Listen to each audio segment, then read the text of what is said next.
Good morning, everybody. I'd like to start off by saying thank you to the Holiday Bowl and the city of San Diego. What an unbelievable experience not only our immediate families, but our football family has had this week. Mark Neville, we'd love to thank you, the CEO of this Holiday Bowl, and all the Red Coats for their hospitality. It's been nothing but first class all the way through. Brett Crozier, Captain Brett Crozier of the USS Theodore Roosevelt, the experience our kids got to be on that battleship and experience that was a unique experience and a lot of fun. And then yesterday, being at SeaWorld, I literally got to see 21-year-olds turn back into 12. And that was something to see and a great experience for our football team. And now the most fun, I have the opportunity to play a great University of Iowa team tomorrow in front of the city of San Diego, both fan bases. Going to be a great crowd and will be a great experience. It's been a great week of preparation for our football team. We'd like to thank Southwestern College and their hospitality for allowing us to use their facilities. And you know, we look forward to the opportunity tomorrow to put on a great show, both universities. So with that, thank you. Okay, now the home team, University of Iowa, Coach Kirk Ferentz.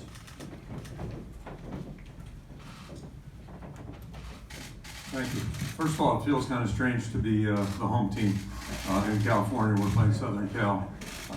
Their trip here is probably a little less eventful than ours, but no, it's great to be here, certainly. And we're thrilled about every aspect of this thing, going back to when we received the bid from Mark and Paul. So kind for them to consider us and to select us for this game. I have a personal experience going back 32 years ago as an assistant. We were here in 86, 87. Had just an unbelievable experience, and it's even better now. San Diego as a town has certainly changed a great deal.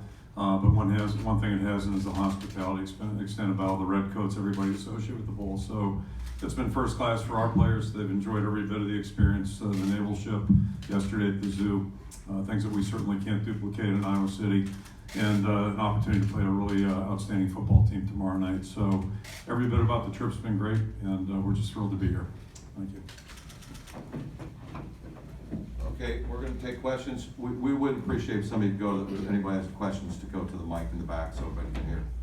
Who's going to be the first victim? Kirk Kane? Want to go in the back? Okay. No questions? The press conference is over? We're going. We're going to go. That's the press conference ever. Yeah, it's unbelievable, Coach. Okay, you can talk loud because we want to pick up this. Okay. Coach, just wondering, over the years and the many bowl trips, what you've come to value most about these trips with your team? You know, every venue is different, certainly. You know, we were in New York City a couple of years ago, so nobody's going to complain about the weather on our front, that's for sure. But what a great trip that was. But I think, you know, the games are always challenging, they're exciting, always difficult. But the best thing, the single best thing for me is it's an extension of our season. We get another month to be together, to practice together, to be together, and enjoy another great experience. So that's the best part. It just prolongs the season a month, yet offers the players a lot of rewards that they richly deserve after investing so much since last January. So, yeah, talk loud, please. Yeah. I'll try. Coach Helton, Iowa's defense is kind of a bend, don't break philosophy. Anything similar you faced during the season, the Pac-12 on your schedule that they remind you of? Well, it's one of the best defensive fronts that we've faced all year. I think they do a great job on first and second down efficiency. They're so well coached. You don't see them missing assignments or getting out of gaps. And if they get you in third and long, they're elite. I truly believe their pass rush on third down allows them to play advantage coverages because they can rush forward and get to you. And that's always a deterrent for offenses. You have to stay in that third and manageable against them, and that's how they are, that bend but don't break, because they get off the field. You look at that third down percentage efficiency, it's one of the top 20 in the country, and as well as their defense. And it's the reason that they're only giving up 13 points a game. Any similar opponents, though, that maybe they match up with? You know, it being a four-down front, playing some quarters coverage, safeties that are ultra aggressive, reminds you a little bit of Cal and what they do with Justin Wilcox, a big front that is athletic, good linebackers, good front, with a secondary that just doesn't blow coverages and the safeties get heavily involved. So I'd have to say probably Cal in that defense. Coach Helton, is there, with some of the off-field stuff at the end of the season that got sorted in an official way with your athletic director saying you'd be back, does this bowl game in particular feel like a fresh slate, fresh start, or do you even think of it in those terms? I'll be honest with you, since the day that Dr. Carroll, our president, and Mike Bone, our athletic director, have come on campus, I have felt nothing but support. For them to be able to evaluate a season and say, hey, Coach Helton is our guy, we want to give him the tools and the resources and the support needed to be able to take that next step from a top 25 team to a national championship team is one that, as a head coach, you're very appreciative for. But also, it's something that I look forward to. And it started, to be honest with you, right after the season. We looked at the first steps of being able to keep a Graham Harrell here, who's I think one of the top offensive coordinators in the country, and to extend his contract. It was an initial statement right off the bat. So, for me, it's the next game and the next opportunity. It's kind of like Coach Ferentz said, to be with your team for an extra month and to be able to play a top 25 opponent, number 16 in the country like Iowa, it just helps us for the next step. We're going to look at this game and the focus and the preparation that we put into it. It's going to be very similar next year. You look at our schedule next year, there's probably 6 top 25 opponents that are going to be on that schedule. So what a great opportunity and a great experience for our kids to be down here in San Diego competing against a team like the University of Iowa. Clay, a couple of questions. First, have you guys made a determination on Marquis Step for this game? Yeah, he'll be out, Brian. Just has not progressed the way we want to, and his confidence level is not there. He's practicing, but when you're talking about a 230-pound man that has to put a foot in the ground, for us right now, I go by 3 things. Is he medically cleared? Is the confidence level there? And how's my gut on it? And right now, the confidence isn't there, and I don't feel good about it. So we'll hold him out for this game. You talked about building on momentum in this game going into next Yeah. season. Over the last month or so that you guys have had practices, where do you feel like this team has taken the most strides? Probably the 2s and 3s, to be honest with you. Gaining those extra reps for some guys that are on the cusp of playing, and some guys that have given us some valuable minutes also. You look at a Dorian Hewitt, Adonis, you look at a Keenan Kristen, those guys that are really going to have to be factors for us in the near future, those guys that are sitting right on the cusp of even having a larger role and contributing more. I think that's probably where it's been the most over these last 3 weeks, is to be giving those good-on-good reps to them and allowing them to put things on tape that we can grade off of and educate them on. This is a question for both coaches, and I'll start with Coach Ferentz. Once the game's over with, we're entering about a month's worth of almost player-free agency, whether those go to the pros or those decide to enter their transfer portal. How do you approach this upcoming season when you know you have a few players who may decide to either jump to the NFL or decide to leave the program? What kind of conversations do you have with them? And how do you balance your self-interest with the best interest of the players? Coach Ferentz. It's pretty simple.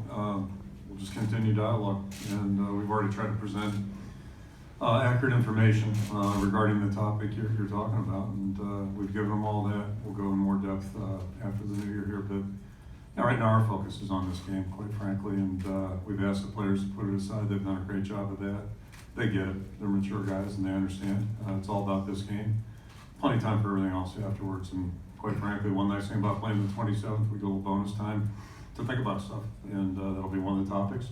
Right now, I could care less. I'm just thinking about this football game, and that's the beauty of football. We don't have to worry about all that crap for the next 48 hours, whatever's left, and that's one of the best things about it. We'll just kind of zone it out, get to it when it's appropriate. I'm with Coach Ferentz. I mean, I'm so appreciative to our kids and our staff that they've really focused on this football game and the importance of this football game, not only for the future of our football team next season, but what an unbelievable opportunity. And I think that's why you see from freshmen all the way to seniors are in preparation, have really competed their butts off over the last 3 weeks, getting ready for this game. And then afterwards, there is that time, the NFL, you don't have to declare for the NFL. I think the date is January 20th this year. That we have provided some accurate information to those young men that are considering it. We've already provided that. And I think every story is different, and you have to take the time with each and every kid, whether it's a graduate transfer or a young man that's making an NFL evaluation, to be able to sit down with themselves, their families, and be able to hit their pros and their cons, because everyone is different. Every situation is different, and I don't think you can treat them all the same. There's some guys that are going to be Sam Darnold and be a top 3 pick, and you say, you know what, buddy, you're not going to be drafted any higher. This is as high as you can go. So if you choose to make this decision, man, I support you. That's why you came to USC. And then there's some young men that are in that graduate transfer model that you say, hey, you know what, right now I don't have a crystal ball, but right now this is where you stand on our football team. If we had to play another game today, this is where I think you can go to. This is how we can help you get there. And then just provide them the most clarity and transparency you can, so each family and each individual can make the best decision for themselves. Coach Ferentz, you've had some losses, personal losses, in the last few years during the season. I imagine that's never easy. And this week with Coach Fry, are you kind of hearing his voice in your head a little bit, seeing certain situations in practice, and just kind of reminiscing with yourself? Not necessarily many of those moments, but I alluded to the 2 years we were here, and that was near the end of my time here as an assistant. So, Rita Foley actually said it a couple days before we left, just made the comment about this is probably his favorite bowl to go to, and it's easy to understand why.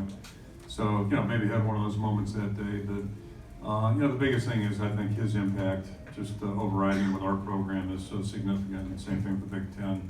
He changed Big Ten history, in my opinion, and obviously changed Iowa football history for forever. I mean, just, his impact, and then on top of his vision, whether it's the Tiger Hawk, the ANF Stiffer, all those things that he was able to think about and see that other people just probably didn't have that ability. So, yeah, that just, he's a huge reason why I'm here, obviously. So, every day you think about that. Clay, will you have Drew Richmond available? Right now with the foot sprain, it's about 50-50, to be honest with you. He got some work yesterday. We'll see where everything lies at the end of today. But I think, right now it's 50-50 at best. He's fighting as hard as he could, fought yesterday, but we'll see.